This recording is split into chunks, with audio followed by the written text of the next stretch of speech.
Welcome back to the Divine Time series. This is part 2. We are diving into a change in perception, how we ought to go about operating in our daily lives. Specifically, time. We always feel as if we don't have enough time to complete a lot of the tasks that we have on our plates or that we feel responsible for. And we feel like we don't have enough time to even do some of the things that God called us to do and adequately spend enough time with our family, our children, our moms, our dads, our brothers, and spend enough time with our friends and answer people's calls. We feel like we don't have enough time to do all of those things. However, we don't have enough time when we operate in the physical reality of time.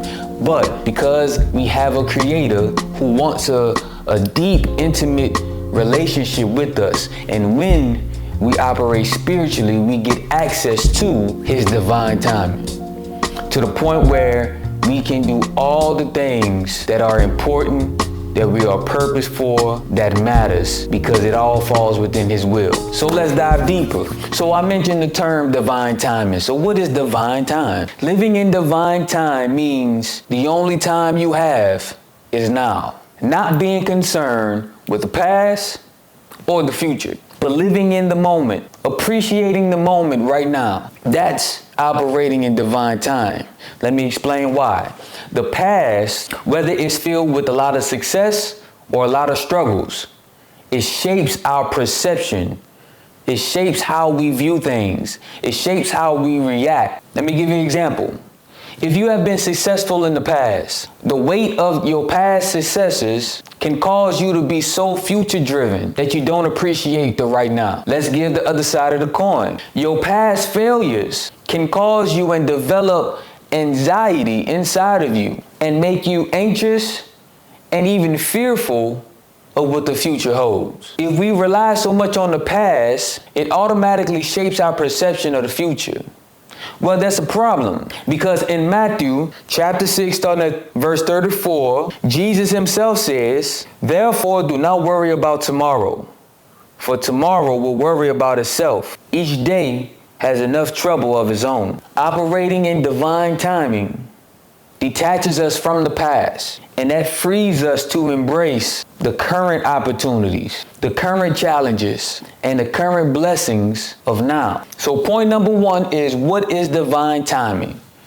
Point number 2 is, how do we operate in divine timing? The essence of living in divine timing, it hinges on the ability for you to hear God's voice. This isn't just a casual listening. See, and I think that's sometimes what we mistakenly think hearing God's voice is like you're going to hear audible voice. No, it's much more like tuning your ears, your spiritual ears, to hear God's voice.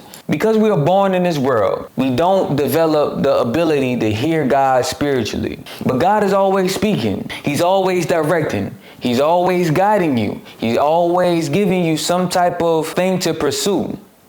We just don't hear it. And that's solely because we haven't attuned our ears to hear the voice of God. In order to attune your ears to hear the voice of God, you have to submit to his standards, which is in the scriptures. And then you become familiar with the character of God. Then you start to become knowledgeable about what he wants and what he don't want, what's in his character. And when you develop the knowledge and you develop a relationship with God, you begin to know him. And when you know him, you know his voice. Prime example. In John chapter 10, starting at verse 27, Jesus says, "My sheep listen to my voice. I know them and they follow me." You have to spend so much time to get to know the individual that you know their voice, and you're able to distinguish their voice from anybody else's voice. Some of y'all in relationships, you know your partner's voice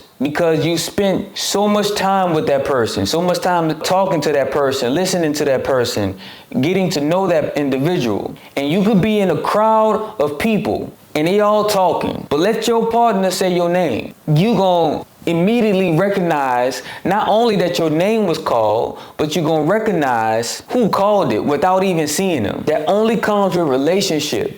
God wants us to have a relationship with him so much so that we can hear his direction in the now, because that's important. Trusting in God's guidance is us saying God's ways are beyond my comprehension. And because I know he know what he's doing, I'm going to submit to what he's asking. And when you submit to what he's asking you to do in the current moment, you're operating on divine time. Operating in divine time, it involves surrendering our rigid schedules to God and allowing him to rearrange things. Proverbs chapter 16 verse 9, it states beautifully, it says, "In their hearts human plan their course, but the Lord establishes their steps." Operating in divine time does not mean that you don't make plans and don't schedule out certain things, but you are willing to allow God to redirect you at his notice. We figure that if I planned it, it was the right thing for me to do. And so if something interrupts that plan, it must be the devil. How many times have we said that? It ain't nothing but the devil that's trying to stop me from doing this. We could potentially be calling the intervention and the divine interruption to our schedule the devil when it's God. But if we surrender our plans to God, when we make room for divine interruptions, it often leads to divine miracles. That is point 3. Let's dive into the scriptures and see it actually play out. In Mark chapter 5, starting at verse 21, it says, "Jesus got into the boat again and went back to the other side of the lake, where a large crowd gathered around him on the shore. Then a leader of the local synagogue, whose name was Jairus, arrived. When he saw Jesus, he fell at his feet, pleading fervently with him. 'My little daughter is dying,' he said. 'Please come and lay your hands on her, heal her so she can live.' Jesus went with him, and all the people followed, crowding around him. A woman in the crowd had suffered for 12 years with constant bleeding. She had suffered a great deal from many doctors, and over the years she had spent everything she had to pay them, but she had gotten no better.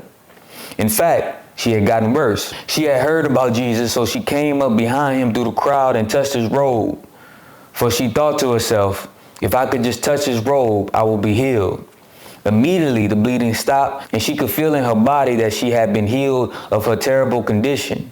Jesus realized at once that healing power had gone out from him, so he turned around in the crowd and asked, 'Who touched my robe?' His disciples said to him, 'Look at this crowd pressing around you. How can you ask who touched me?' But he kept on looking around to see who had done it. Then the frightened woman, trembled at the realization of what had happened to her, came and fell to her knees in front of him and told him what she had done. And he said to her, 'Daughter, your faith has made you well. Go in peace. Your suffering is over.'" Jairus goes to Jesus and says, "Jesus, my daughter is dying. I know you can heal her. Please come and save her life." Jesus says, "Bet." Where's she at?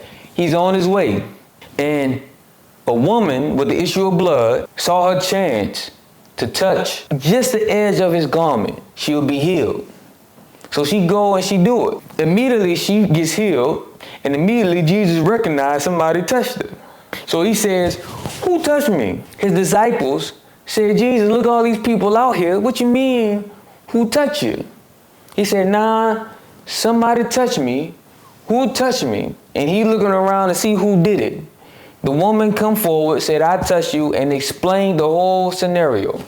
Jesus says, "Your faith has made you well. Go in peace." He's still talking to the woman. I can imagine Jairus was like, Jesus, my dog, I understand that you're doing something good. However, my daughter is dying. We ain't got the time. You said you was going to come and heal my daughter, and you sitting here talking to this woman." I can imagine him being anxious. While he was still speaking to her, messengers arrived from the home of Jairus, the leader of the synagogue.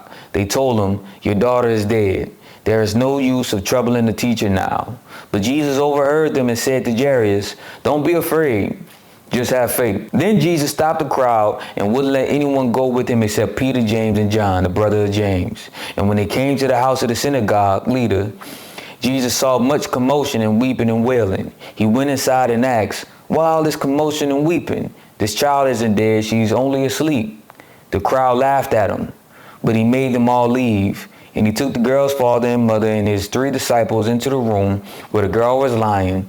Holding her hand, he said to her, Talitha koum, which means, little girl, get up. And the girl, who was 12 years old, immediately stood up and walked around. They were overwhelmed and totally amazed. He talked to the woman so much so that somebody meets Jairus and says, you know what? Don't bother Jesus no more because your daughter died. I can imagine Jairus' thoughts. Immediate thoughts was, oh my God, we didn't make it in time. Jesus overhears, says, no, the girl is just sleeping. Come on. He goes, he sees the girl, he tells the girls to get up, and the girl gets up. If Jesus was so concerned with his own schedule and his own appointment that he set and that he agreed to, he would have never took the time to address the woman. The woman would have never got healed. He possibly could have made it in time to heal the girl before she died. But the miraculous 2-for-1 special happened because Jesus was operating on divine timing. He allowed for the interruption to take place in his agenda. And that made room for not only the woman being healed, but the little girl being raised from the dead. What looks like an interruption can be God's intervention to perform a miracle. You will never recognize it unless you operate in divine timing. In order to operate in divine time, we must operate spiritually and develop a close relationship to be able to hear God's voice when he tells us to stop, when he tells us to go, when he tells us to turn right and when to turn left. And we must be willing to allow God to change our agenda and change our schedules around, even though we might have planned them ahead of time. We gotta have enough faith in God that he knows what he's doing. And if he allows for your schedule to be interrupted, it's by design. It's time for us to operate in divine time. Next week, we're gonna dive into the final part of Divine Time series. Make sure you tune in. There's a few things that I'm gonna ask from you before you go. If you enjoyed this message, please share it with those who you think will benefit the most from it. Share it, and then subscribe, like, and comment. Tell me what you think about the series. Tell me what you think about this specific message. I really love to hear it. And then last but not least, I ask that you go down to the links below and participate in all that we're doing. We operating on divine timing. Hop on board. It's gonna bless you. Tune in next week. Stay blessed.